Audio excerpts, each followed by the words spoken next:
Yo, what's up, everybody? Welcome to House Divided here on Orange Bloods Live. I'm Jeff Ketchum, and that is Chad Hastings, the guy pointing, not me, him, in the event that my face is frozen or anything like that. Just know, yeah, over there.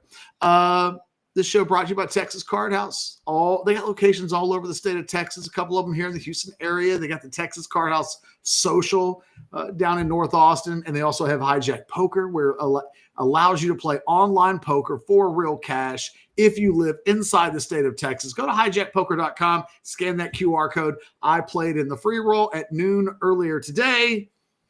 Yeah, finished in the top 20, Chad, but eventually the levels on the blinds, man, they just catch up to you. And in the end, no terrible, like, oh, this happened to me, like sad story, but I was playing Hijack Poker earlier today, not playing in the $10 tournament at noon. I'm taking a noon break just for today. Are you sure? Yes. Okay. All right. Well, partially because I have to be somewhere after the show today. And the worst thing that happens was when you're doing pretty good in the tournament and you're like, oh, I got to go. And then you just start going all in with crap hands. And I don't know. It's very much like a... So it's not like you're trying to devote extra focus to the show. I am. You've got something else to do. Rarely in life is anything ever just one thing. That's true. Good point. Yeah. By the way, we'll jump into some Texas football portal discussion in a matter of seconds, I promise. I just want to say, because I've told nobody, although I tweeted this on Saturday night, I lived a Californication dinner party scene on Saturday. Oh, wow. That's heavy word usage right there. And I knew it was coming in advance. Ooh. I told people, I was like, oh. You knew before you walked in the door? I knew hours before we left. That's exciting. That there was a possibility of fireworks. Nice. And it did not disappoint in all of the ways that it disappointed. That's great. All right, so look, let's get started. The discussion point today, I wrote about this in my 10 thoughts from the weekend over at orangebloods.com. We're 9 days away from the portal opening in the spring, and I think maybe more so for Texas. I don't know. I'm not on the ground constantly keeping up day in and day out with A&M and OU and Georgia and Alabama. So maybe I need to. Maybe one of the things I need to do in the next 9 days is get a sense for what the hell's the portal market going to look like from a buyer standpoint. But I think the storyline for me as we hit the unofficial halfway-ish point of the spring, and I guess we're not quite there. I think that we will get there this week, though. Is that, okay, this is a Texas team that I think is playoff level good as it stands, but I think they need injections of talent on the offensive side of the ball in a couple of actually several key areas to make them a championship team, to put them above a Georgia or an Ohio State or the teams that they're competing against at the very top for a national championship. I think Texas is on the cusp. I think they're right there. But because they didn't get real frisky in the portal in December the way that we saw them do a year ago, I think they'll need to do that in the spring. And so I've got my popcorn ready. I don't know that there's anything more important to the 2025 Texas Longhorns football season than what will happen in the 2 or 3 weeks that follow the opening of, April 15th or the 16th? 16th open, 25 close. So obviously, count that first day, you get 10 full days by the 25th. So I can't stress enough how important it's going to be for Texas. And I think they've got a lot to do. And I think they know that. And I think they're incentivized to do it. I think they want to go big. I think when I was told by a source, or a really important source earlier this year, that they were going to be all in on 2025, that they haven't had a chance to really flex that mindset yet. And so I think we will see them be very active. I think they may be one of the stories of college football at the end of April is maybe Texas's aggressiveness in the portal. And if they don't do it, it just, wherever they don't get help, they'll go into this season and it'll be a little bit like the punter situation a year ago. It's like, well, they've got somebody that they're hoping on, that they're counting on, but it's not a guarantee on the box. And sometimes those non-guarantees on the box work out just fine, and sometimes they don't.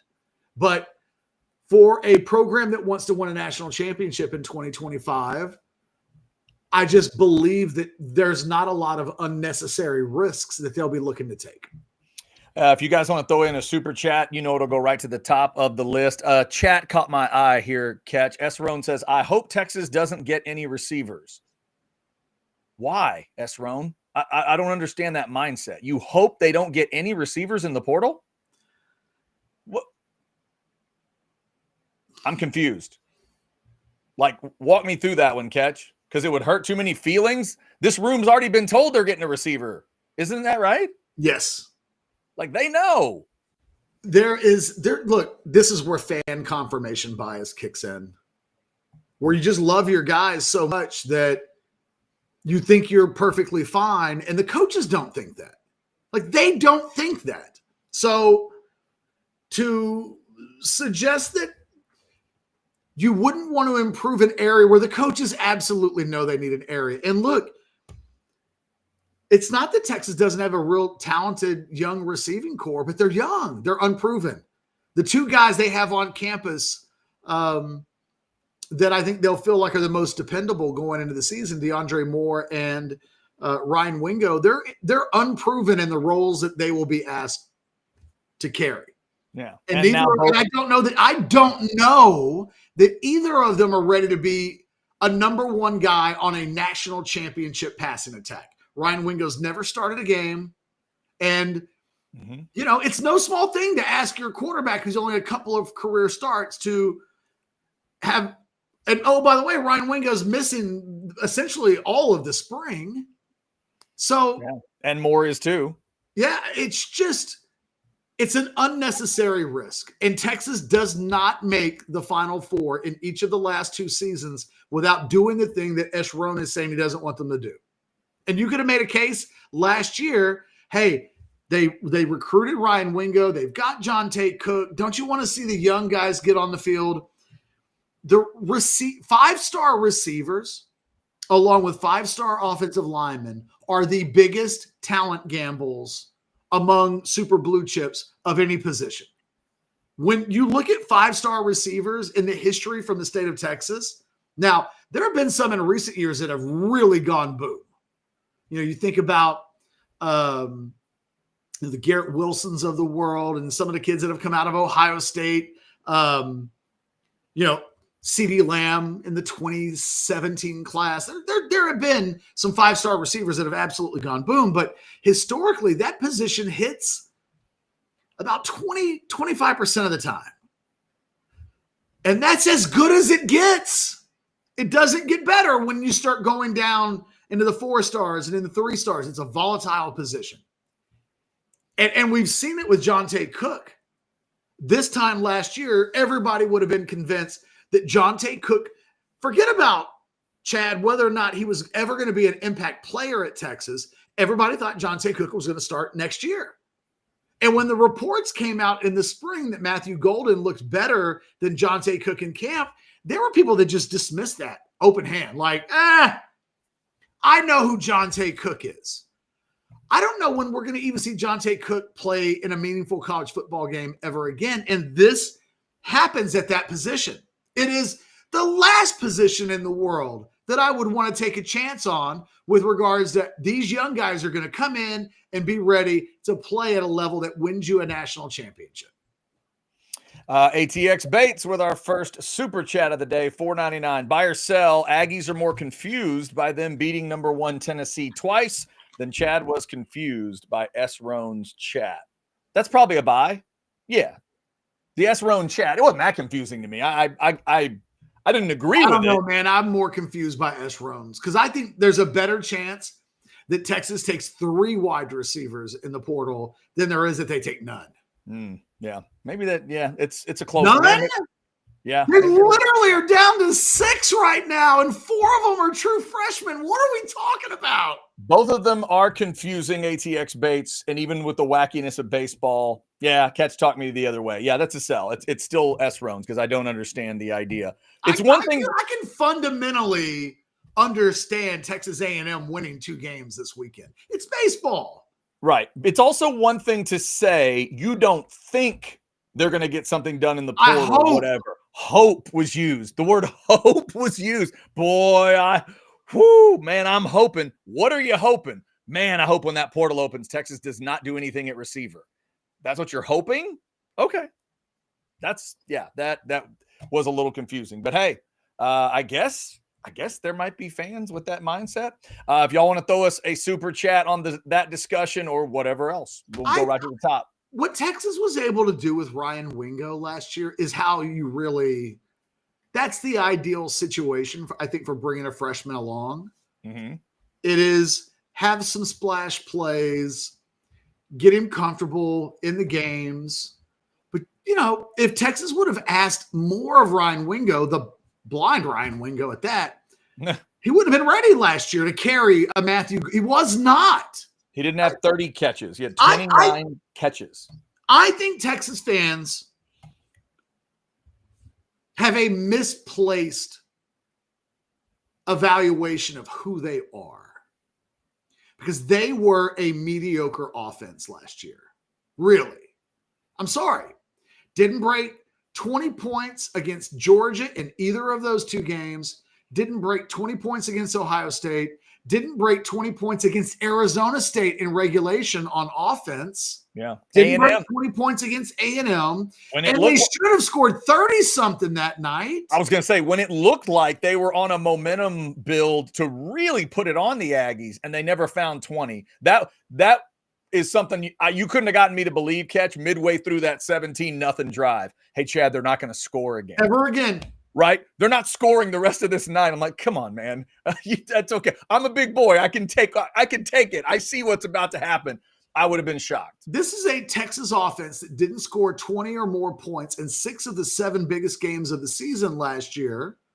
I'm not including Oklahoma in that because Oklahoma ended up not being that good. But if somebody wanted to say, Jeff, you have to include Oklahoma, that's fair enough. It doesn't change the math a lot, though. Sure, I'll give you mediocre Oklahoma as what ended, but Texas played in SEC championship games and playoffs, and they played number 1 Georgia, and they played, they played big games. It was a mediocre offense in big games last year against the strongest opponents they had. They weren't breaking 20, and now they're worse at running back. They're worse at wide receiver. They're worse at tight end. They're worse at the offensive line. We think they're going to be better at quarterback, but what do the margins look? So this is where, like I say, the portal is really important to me. They need help everywhere, everywhere. And it's not that they're destitute. That's not the point. The bar is not beating A&M and Oklahoma. The bar is next year in a national semifinal against a Georgia, against an Ohio State, against an Oregon. You have to have the Jimmies and the Joes to get over the hump, and Texas didn't a year ago.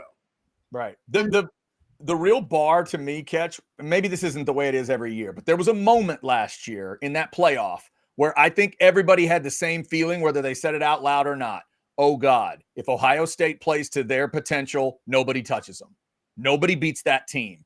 That ultimately is what Texas would love to have that feeling of as you're going through the playoffs, like, oh, wow, you spent in the portal when you needed to. You developed the badasses you brought in, and if you play your A game, nobody touches you. That's the bar. That's the ultimate goal. And the thing is, like, I think they know this behind the scenes. Mm-hmm. They do. They were hamstrung in the first portal.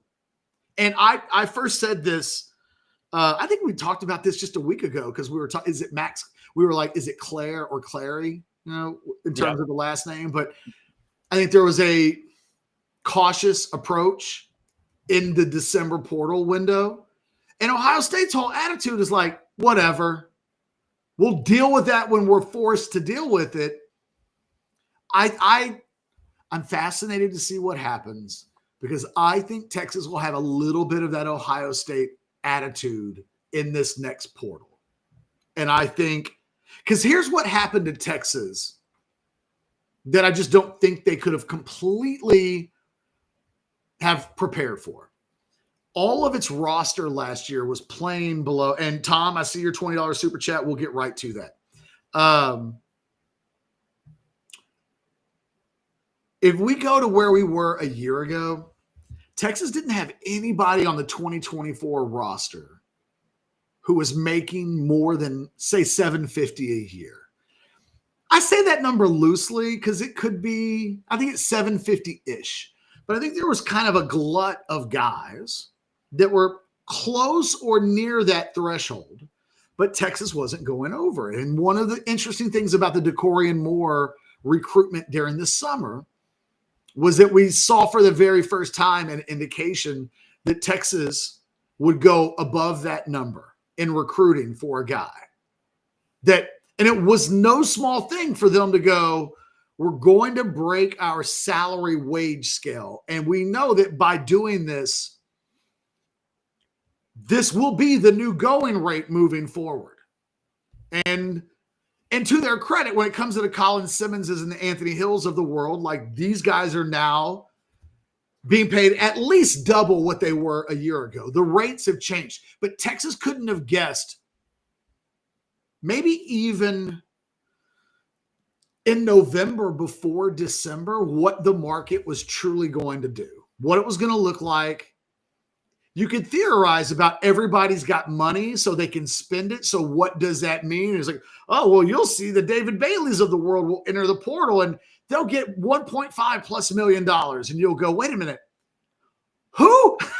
Yep. And I think now they know when the portal opens up in 9 days, I think they know what they'll have to do if they want to get the players that they want to get. And I also think they know they'll have to figure out the money on the back end. That there's going to be a bill that's due in August, and they probably won't have the commitments to pay it in June or May, as whenever these commitments start coming in. And I think they figure, okay, well, all in means being all in, and we'll figure it out. But we're not going to compete for a national championship because we quibbled over a couple of $1 million. And I think that kind of mindset will make for some fireworks in about 2 or 3 weeks.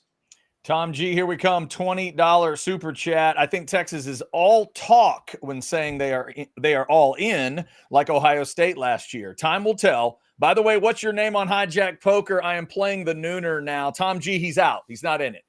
He's not there. I played the free roll this morning because it was free. What is normally your name? People have asked that before. I think I'm just GK Catch. Okay. So yeah, all y'all can look for that at the time. But Tom, take advantage. The shark is not in the water. Water's clear. Go. No, when I'm doing this show and I'm playing cards, I'm a guppy because it's hard to too hard to deal with. So what do you make of Tom G's comment there? He thinks Texas is all talk when saying they're all in like Ohio State. I mean, that's what we're going to find out. I can't say he's wrong. What I would say is they were close to Ohio State spending last year. They were. They know that. Like, everybody talks about Ohio State and a $20 million roster this last year. And by the way, that number is going to be well north of 30 this year. That's just where we are. You're going to have teams, schools that probably devote 15, 16, 17 million of that settlement to football. And then they'll take everything that they have in the collective and they'll put it on top of that. And that's where Texas and Ohio State will be. They will spend more than $30 million this year on their roster. I fully believe that. So, and if they don't, then Tom, you'd be right. Then you'd be right. Yep. Because Ohio State's at 20 million before their football department throws a dime their way. They've got it covered. They've had it covered. So, yeah, I mean, that's why I'm excited today, Tom. We're 9 days away from finding out if Texas is truly committed to, I think, vying for a national championship. Because if they don't, then they're not winning a national championship this year. I don't think. Yeah, no, I think they're playoff level good, but they're not as good as they were last year. And last year, they weren't quite good enough. They just weren't. Tom, thank you for the super chat. Got another chat. And Chad, real quick, because I think this is an important point. When Texas lost to Ohio State, there's almost not a lot of what ifs in that game. Very few Texas fans I've come across believe that the wrong team won that game. There is a begrudging acknowledgement. I think Texas fans feel like that was the real national championship game, that they were better than Notre Dame. But when that game ended, I did not hear a lot of Texas fans feeling like, oh, you know what? If we played this game 10 times, we win 7, and this just was one of Ohio State's 3. No, that's how Texas basketball fans felt on the women's side when South Carolina kicked them upside the head again. When that game was over the other night, and by the way, the women had a fantastic, historically good season, not saying anything negative about them, but they found out the Texas lesson that they eventually, UConn, like, it happened to both of them. In the end, it was like, damn, so South Carolina is just not as good as UConn. And that's what we said with Texas. In the end, it was like, oh, so they lost by 19, 17, and 22 in their last 3 games against South Carolina. Yeah. Pretty revealing. Right, but that's not what we watched in football, right? No, but when it was over with, I think Texas fans realized Ohio State was better than them. Not by a lot. I was going to say there were really fine margins there. Did Texas fans really think we got to go shopping? Yes, they end that game knowing Ohio State had a few more Jimmies and Joes. Not many. Okay. But they had a few more Jimmies and Joes than Texas did. And it made a difference in that game. And in the end, injuries catch up to Texas as well. I find it fascinating to hear Texas fans. And look, that's not fair. I find it fascinating that S. Roan hopes that Texas doesn't go into the portal, considering this last season ended with Texas playing Ohio State without its best 2 receivers in a national semifinal game.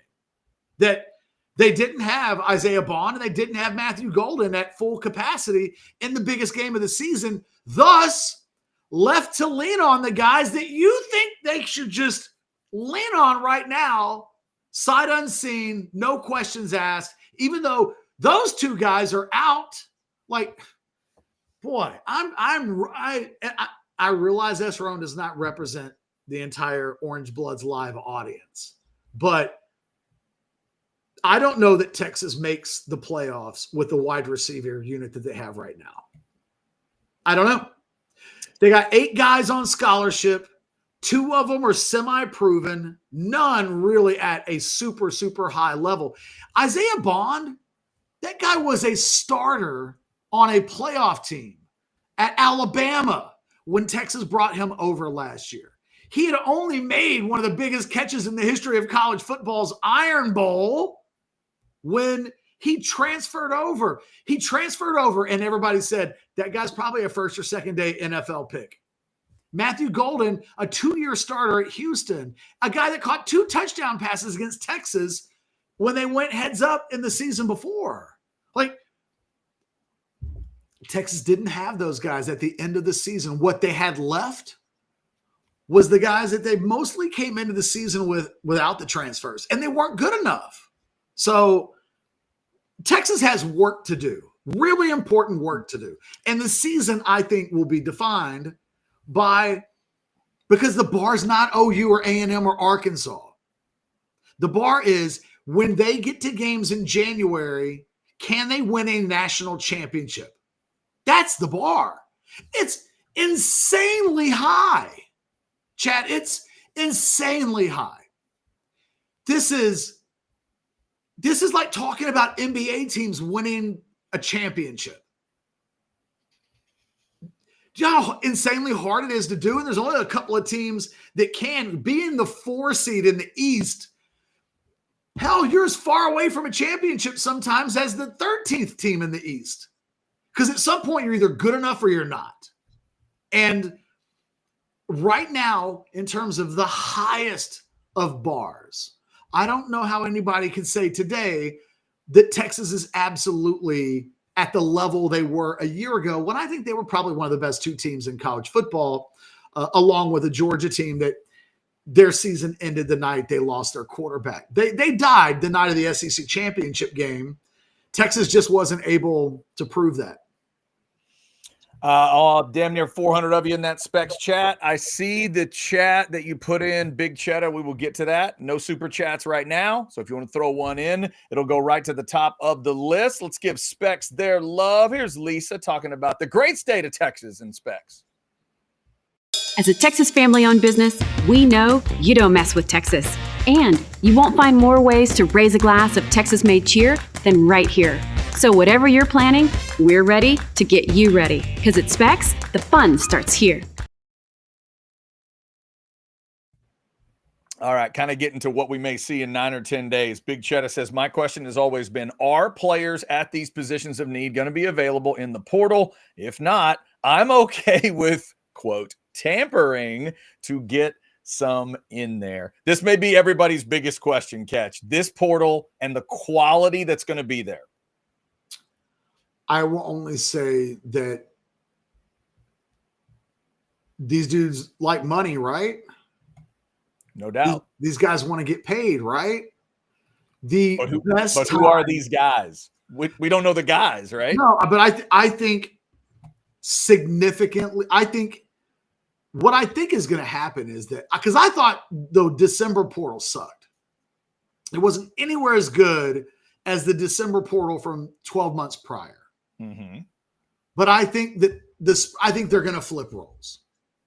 I think we're going to see more big names and more guys enter in the spring, because the agents will have told them, guys, there will never, and they're right, there will never be a more ripe marketplace than in the spring, when everybody knows how much money they have, what their biggest needs are. Nobody's going to go out of their way competitively to not try to answer their questions. And I think what we saw at Texas Tech with David Bailey's a perfect example. That guy's just a guy who was not all Big Ten last year. He wasn't. He's a good player. He's not remotely a high-level player, though. He hopes to. He's hoping to get enough game time at Tech to prove that he's a high-level player. He wasn't getting that on a 3-9 Stanford team that fired its coach. Yeah. ACC, by the way, Catch, get it right. ACC, Stanford, just like when we were kids. What are you doing? You crazy? Okay. You're right. I forget, yeah. I forget which of those schools. UCLA made it into the Big Ten somehow, but Stanford is in the ACC. I'm sorry. That's just wanted to chuckle. No, what's funny is I saw somebody say that I'm pessimistic and Esheron is optimistic. I'm actually really optimistic, because I think Parker Livingstone is a year away from probably being a starting level player on a high level playoff team. That's optimism. He's never caught a pass in a game. And I'm giving him the benefit of the doubt that he's going to be good enough to be the kind of guy that we're talking about Texas needing right now. I think DeAndre Moore has a chance to be like an 800-900-yard receiver. I think Ryan Wingo has a chance to be an 800 or 900-yard receiver, or maybe a little bit better. The thing is, that's significant increases for both of them. So I'm optimistic. What I'm not optimistic about is that out of the group that they have right now, that they'll go in with 3 or 4 guys that are all high-level players that can start on championship-level teams. You can't get by with 1. You can't get by with 2. We saw that last season. Texas got down a couple of receivers. Jonte Cook flaked out. They didn't have enough firepower in the playoffs when it mattered most. If they've got a healthy Isaiah Bond and a healthy Matthew Golden against Ohio State, they probably win that game. Because when we talk about Ohio State had a couple of more Jimmies and Joes on the field in the game. in the game. Texas didn't have all of theirs. And another one of Texas's real critical Jimmys and Joes was Cam Williams, who was playing on 1 foot. And it mattered. And the biggest play that defined both team seasons, one of their second or third round guys made a play against one of Texas's second or third round guys, and it defined the season. But it probably never comes down to that if Golden and Bond are full operations.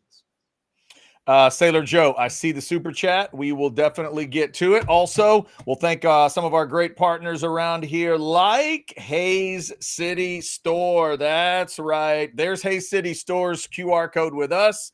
There's Hayes City Store's QR code with that great night picture that we love so much. Nighttime, daytime, anytime. The last, 4 or 5 times that I've had chip and dip, I think of Hayes City Store. It's been okay at other places. It's not Hayes City Store. The home run dip at Hayes City Store is one of my favorite appetizers ever because the chips are so high quality and everything is great. The guac, the salsa, the queso, and yes, the bean dip that I tell you about. It's all great. It's incredible. Maybe it is the thing I miss the most when I haven't been to Hayes City Store in a while. So get on out there, daytime or nighttime, have yourself a little Hayes City Store. And just for catch, yeah, there she is. A little driftwood for you. Get out there, FM 150. Take your time and have a good time at Hayes City Store. All right. This super chat. I'm disappointed that she's not been identified to this point. Well, we let you somebody that legendary. She wants her privacy, Catch. Just give her her privacy. I mean, I just can't believe somebody hasn't said, that's my sister, or I know her. Wait about 10 years and that kid will say, that's my mom. the baby will speak up. Sailor Joe with a $5 super chat. I agree December portal was okay. Spring will be interesting. Number 2, 9 practices left and spring portal opens next week. What do we want to be hearing / seeing?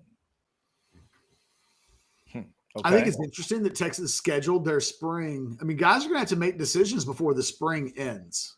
Right. So I expect, I don't know. It's weird that Texas set it up like this. Texas has 4 events. Texas is sitting at 81. So they got 4 at a minimum to play with. I think there are expectations that at least one offensive lineman will leave. There's a lot of scuttlebutt. I mean, Anwar is hearing a lot that there's a desire to, I think they want to add a kicker in the portal, but they're going to need one of those dudes to leave. I don't know. They want to have 2 punters on scholarship. So I think there's a sense that there will probably be a handful of guys. I don't think that no one's expecting a max exodus, but I think if you're Texas, if I was a Texas fan, I'd want to see 4 or 5 guys depart. In my head, I know who they are. I won't say it out loud, but yeah, there's some guys that it's time. It's time. And that would allow Texas to have, I think if Texas has between 7 and 9 spots, they can address some stuff. And all of the guys coming off are guys that will have no role this season. So the idea that this team, as it currently stands, could make that level of improvement with contributors. Not all 7, 8, 9 guys need to be starters, but I'm still a believer that Texas's special teams, if they've got numbers left over at the end of the year like they did, and they were like, hey, we'll take Velton Gardner from SMU because they didn't want to sit at 84 when they had 85. Mm-hmm. So I think that, and this is also where having a scouting department like the best in college football would really be of aid, because maybe 3 of those spots you take some flyers on. Who's the best special teams in the MAC? Who's the best special teams player in the MAC?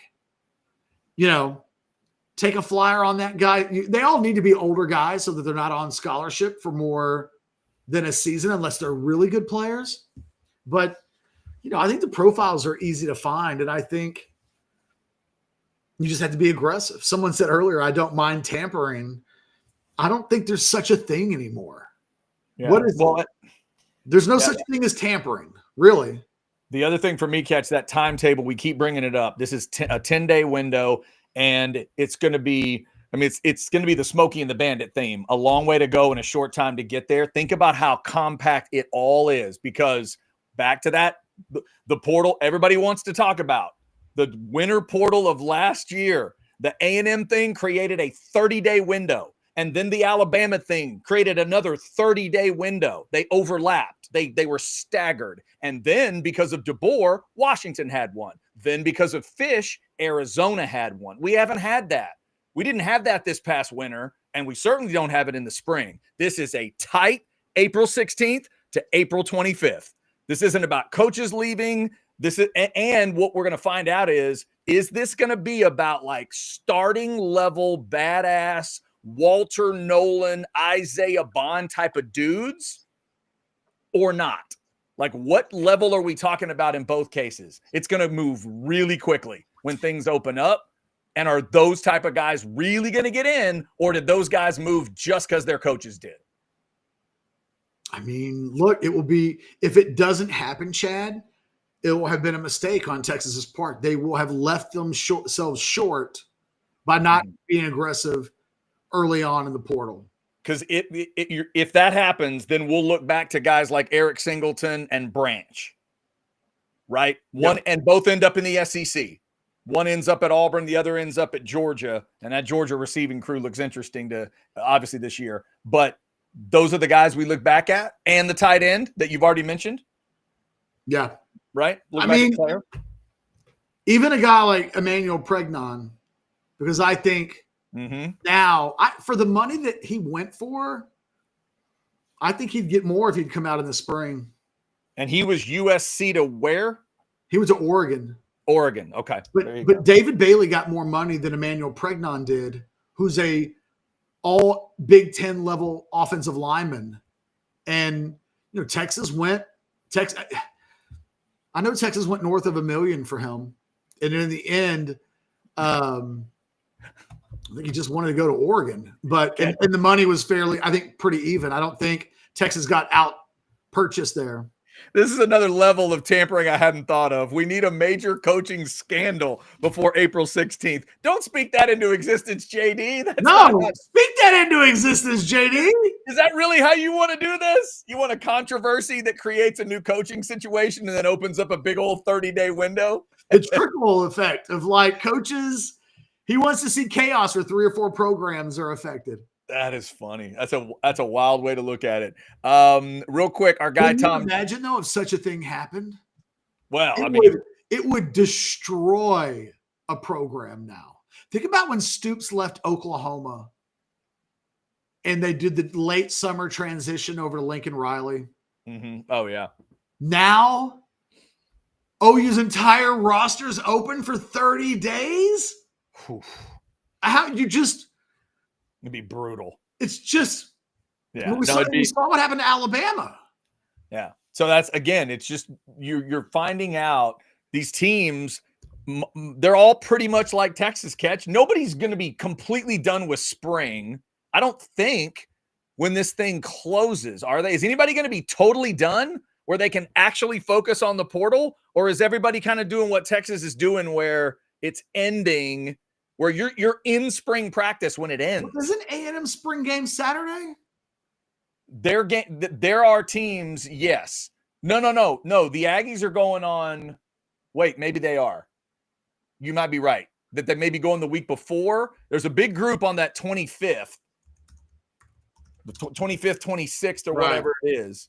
But maybe the Aggies did decide to go on the 19th. I'm looking at I'm trying to see if I can get a list of spring games. So, okay, here we go. You ready? Yeah. In the SEC, Alabama's ends on April 12th. Arkansas is on the 19th. Auburn's on the 12th. Florida's on the 12th. Georgia's on the 12th. Kentucky's on the 12th. LSU's on the 12th. Ole Miss is on the 19th. Mississippi State is on the 19th. Is that right? Yeah, I'm looking at. See, that would be a change from what, because I remember talking. It says A&M's is on the 19th. Texas is the only school listed that doesn't have a spring game camp ends. That's a move for a lot of those teams, because I swear Bama and Georgia both had the 26th as the day of their spring game. I'm looking at maybe that got changed. I'm looking at an article from March from ESPN.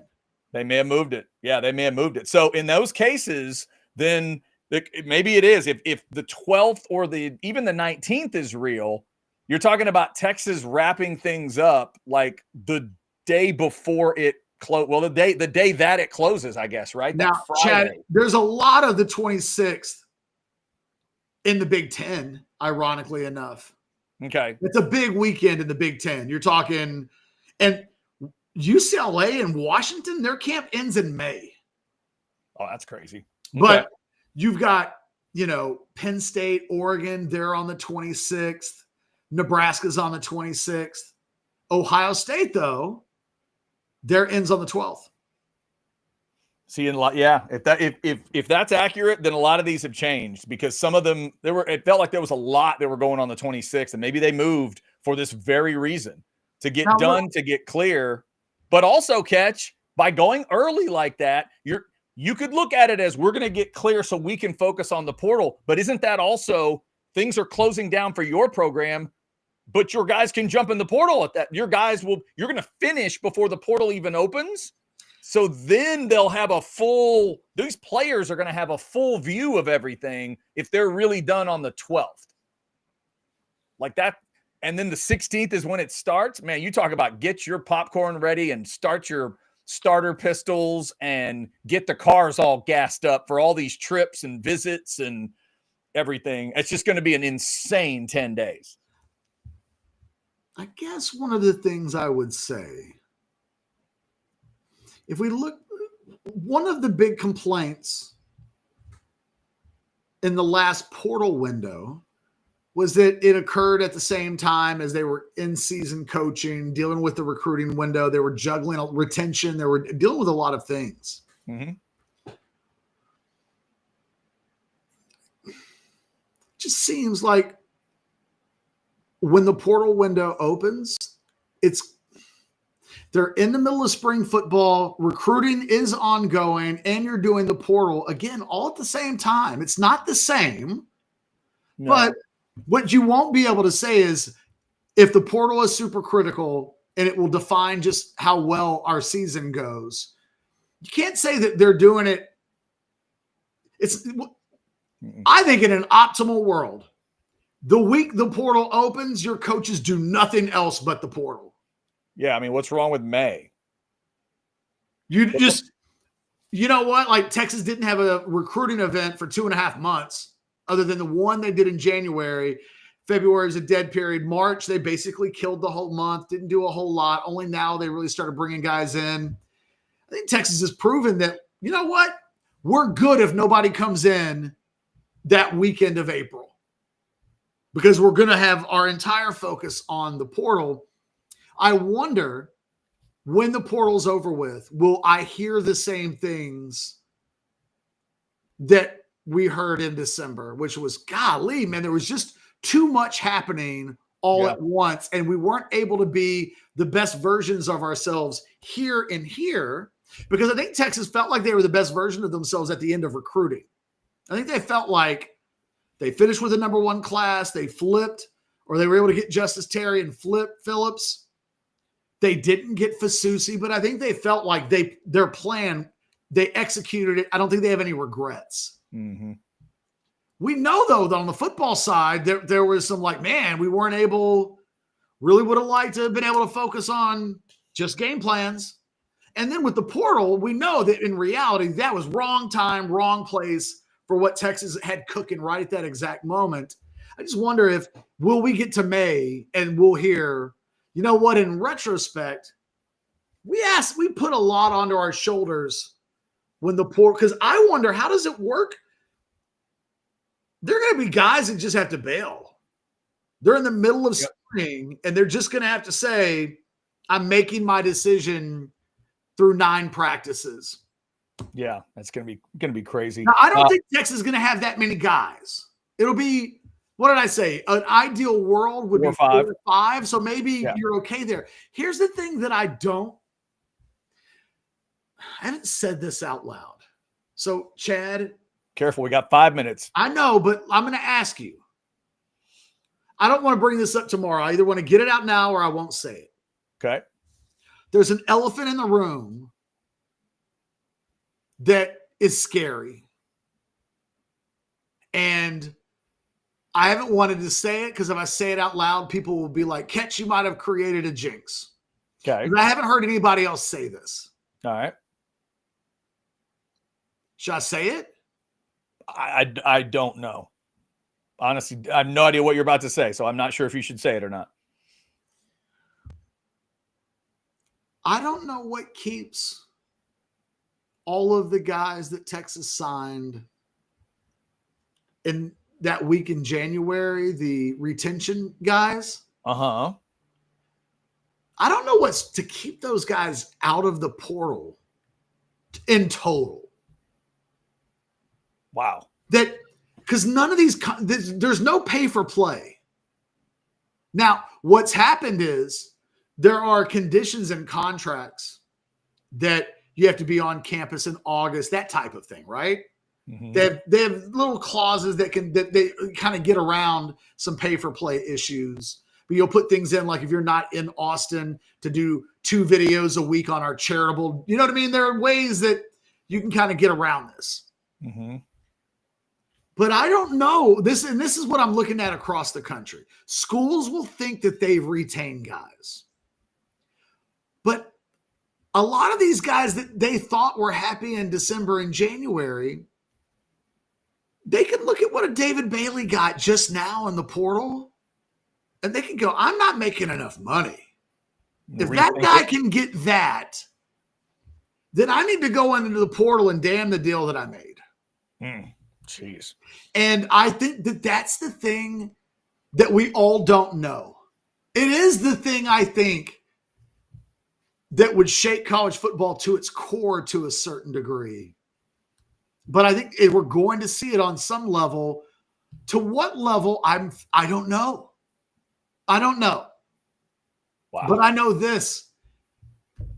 If you're an agent, every agent knows there's no agent out there that's so dumb that he hasn't had a conversation with his clients and go, let's talk about the upside and downside of going into the portal in the spring.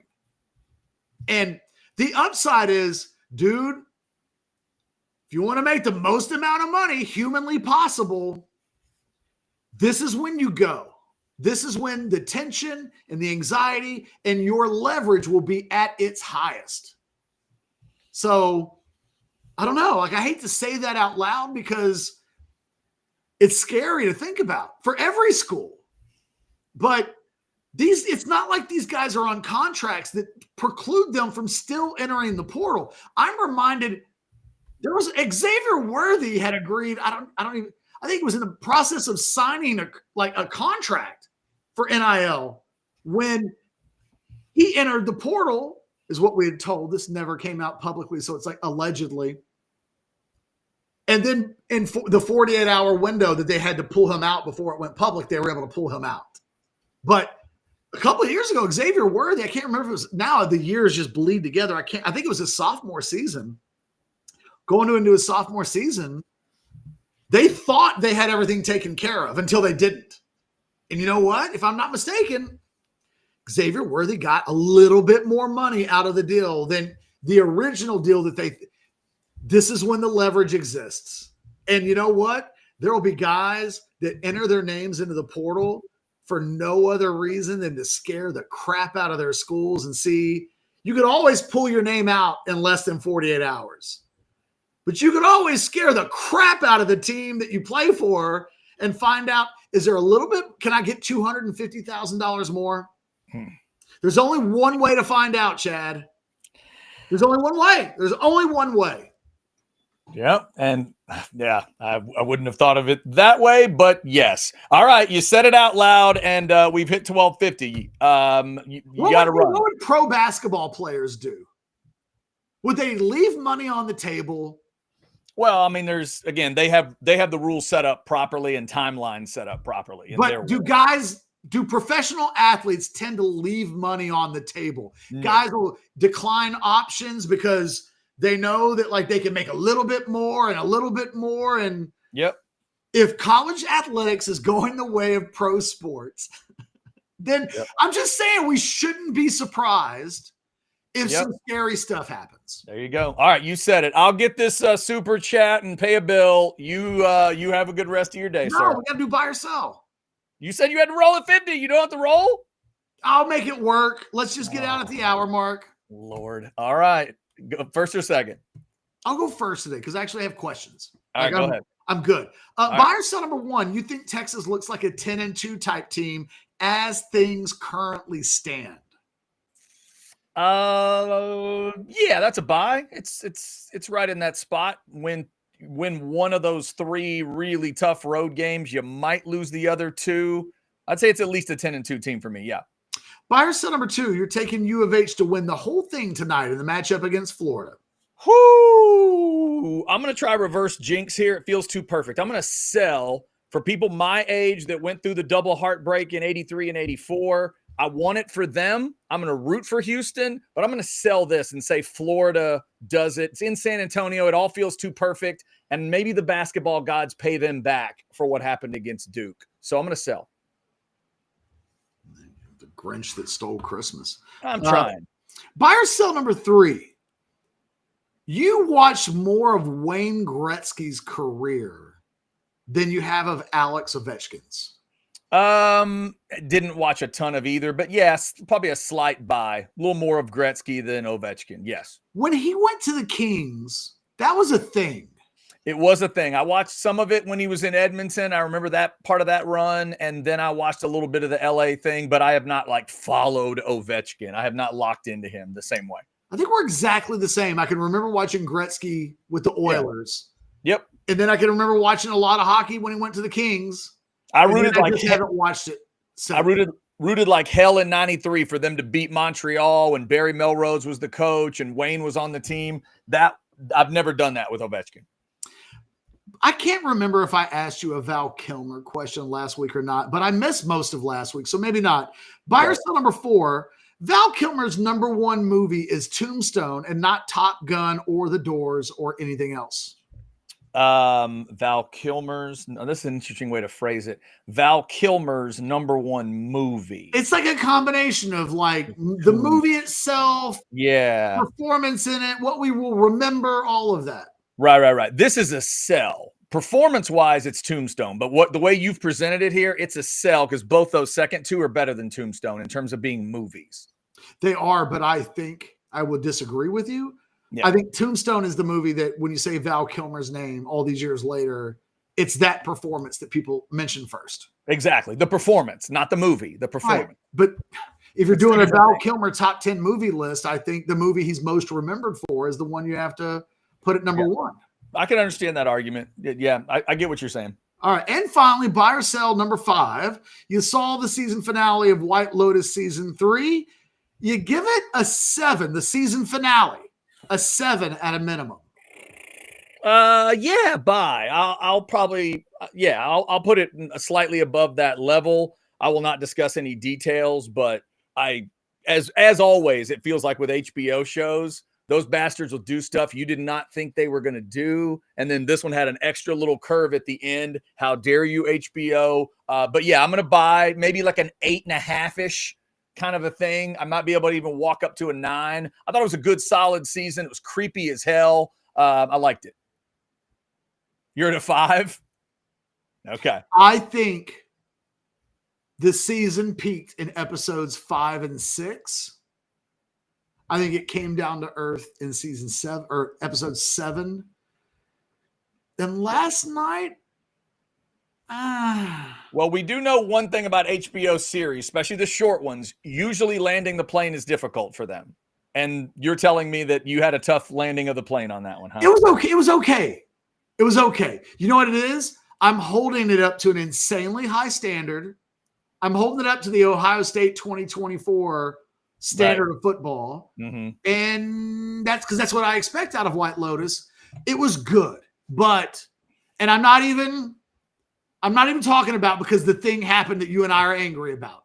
Right. It's not even about that. It's just I was a little disappointed, if I'm being completely honest. There was definitely some sloppiness at the end. There's no doubt about it. All right, Catch. Buy or sell number 1, Felix Ojo to Texas, John Turntine, somewhere else. I'm a buy. Felix Ojo going anywhere to Texas would feel like Duke blowing a 14-point lead the way they did the other night. Texas, I think, has a big lead for Felix Ojo. It would be catastrophic. He's the most important recruit, I think, in this class. So it would just be wildly disappointing. And I don't think those two guys are going to end up at the same school. I think we saw it last year with the big three, that in the end, when it came down to Fasusi and it came down to Lamont Rogers and some of those offensive linemen, those guys weren't trying to go to the same school when it was all said and done. And it's really hard for, I think, some of these schools the outlay on 2 5-star level tackles is expensive. I wonder in this new NIL age how much of that in any given year. Do you think both of them are definitely going to play by year 1? I think Texas even had some regrets about Brandon Baker last year about, did we really, in the end, was that good money spent or not? And I think we'll find out this year, because if Brandon Baker doesn't emerge as a quality starter, they're going to look back and go, that was about $1.5 million that we committed at that position with that player. And did we get that back? And how does that change your 2026 planning if the answer to that is no? These are questions that these college football coaches and administrators and football and general managers are going to have to think about truly. And again, it's a new era of college football. All right, Catch, don't be a dick like me. Buy or sell number 2, U of H wins it all tonight.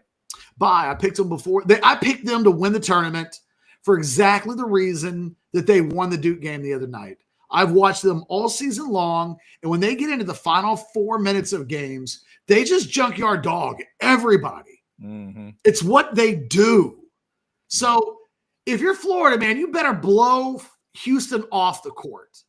Because if that's a 5 or 6 point game either direction with 4 minutes to go, it's what Houston does. I remember it felt like every week in January in Big 12 action, Houston was at Kansas or at somebody, and they'd get to the final 4 minutes or they'd get to overtime, and they would just always do more than the other team. And they did it the other night. I wasn't shocked. It was their comeback against Duke, because it was Duke, and because Duke is so good, felt improbable unless you've watched Houston closely all year long, and then you shrug your shoulders and go, that's who they are. It doesn't make a lot of sense, but man, they do it a lot. Yeah, the record when they're down double digits is stupid. It's like 3-0 or 4-0 this year, and they're the only team that can say anything like that. All right, Catch, weird trivia for you. Buy or sell number 3. There's a man who turned 78 yesterday. He's the only person whose voice was in every Pixar movie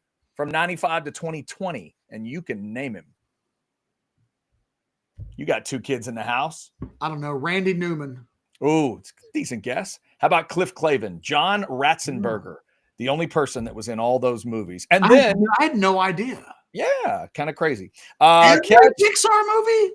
Every Pixar movie from 95 to 2020, and then the string ended because he was like really close with one of their producer-director guys, and then it ended after that. But yeah, from 95, Toy Story, all the way through onward in 2020, he's in every single one of them somehow. Wow, okay. Crazy. All right, Catch, let's go Texas women. They took a huge step this season, and they'll get to the title game in the next 5 years. Buy, sure. Yeah, title game. I don't know that they're going to win a title. They need more players and athletes, but I think they could have beaten UCLA. I think there were 2 teams that were just better than them. And maybe UCLA was as well. I don't know. It's kind of hard to tell at the end, and who knows with Juju, but Vic Schaefer's been to a national championship game again. I can see it happening. I wonder, will they ever have the talent needed to win the whole thing? Yeah, that's a great point. And finally, Catch, Candace Cameron Bure hit 49 yesterday. Prime on prime. Candace hotter than Nicole Eggert. Tried to find the right blonde battle here.